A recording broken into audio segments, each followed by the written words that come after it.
history.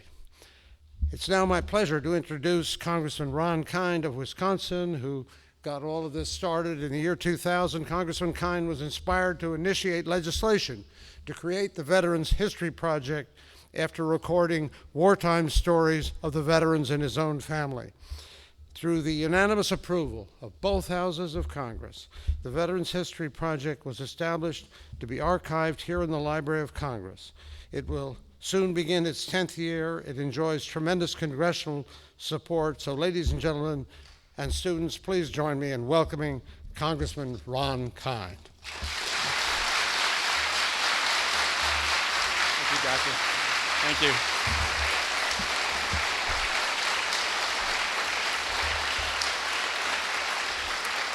Thank you, Dr. Billington. Good afternoon, everyone.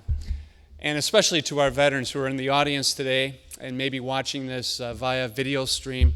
On behalf of a grateful nation, we say thank you. We thank you for your service. We thank you for your dedication. We thank you for your sacrifice.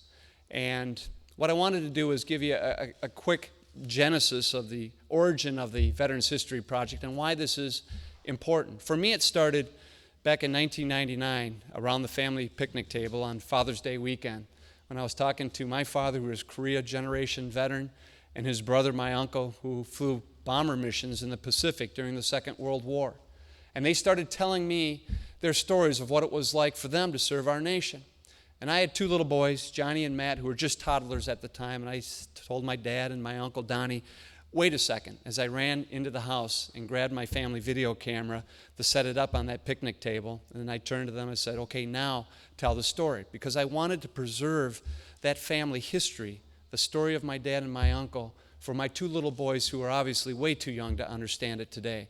And I got to thinking at the time, given that we've got this technology available to all of us, we should be doing this nationwide. And that was really the start of the Veterans History Project. And it was one of the easiest pieces of legislation to pass in the history of Congress, I think, because no sooner was the ink dry, there was wide bipartisan support for it, including from the current administration. And it was whisked through both the House and the Senate and enacted into law. And since that time, with the help of the Library of Congress, with Dr. Billington's leadership, Bob Patrick and the professional staff here at the Library of Congress, it has quickly developed into the largest oral history collection with close to 70,000 submissions. And it's really the last ask of a grateful nation to our veterans to help us preserve this important part of American history, to have them share their story of what it was like to serve our nation at times of peace, but also at times of conflict, because we all have a role in preserving this history.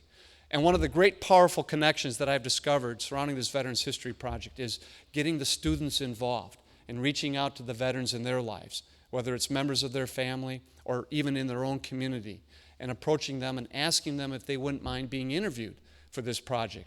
And then the students do a little bit of research of that person and the service and that time period and what was taking place in the nation. And then they'd conduct the interviews themselves. I've especially worked closely with this alternative high school in La Crosse, Wisconsin, my hometown in western Wisconsin. These are a lot of at-risk students. And I talked to the students at an award ceremony afterwards of what it was like to participate. And they said, history can be kind of boring and dry, just reading it out of a book all the time. But this project really made it come to life for us. And we feel that in our own way, we help contribute to preserving an important part of American history. And it's that type of connection that we're trying to establish with the help of the History Channel here today, and just getting the word out that this project in fact exists. And it was always meant to be a very simple thing to do. Literally, just having a family video camera propped up on a kitchen table and then asking the veteran to share their story.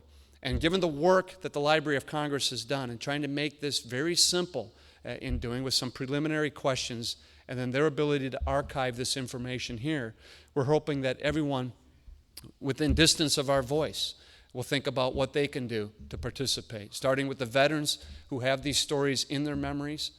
And we are losing close to 1,700 a day, especially of the World War II and Korea generation, to any member who has served our nation. And that's really what this project is about. I couldn't be more proud of the work being done here at the Library of Congress, but also the outpouring of support that has surrounded this project throughout the nation. And let me just conclude by saying that if I had a nickel, every time some family member has come up to me and said, geez, you know, I wish I had talked and interviewed my grandfather or grandmother or mother or father before they had passed away, you'd be looking at the world's richest person here. And it's a regret that hopefully not too many other people will have to share, because we have this project in place. And with the veterans' willingness to come forward and share their stories of what it was like to serve our nation, this VHP project here can even expand and be even more relevant for future historians, but especially for future generations, so that we may never forget the sacrifice that our veterans have made on behalf of our country. Thank you very much. I hope you enjoy today's event. Thank you, Dr. Billington.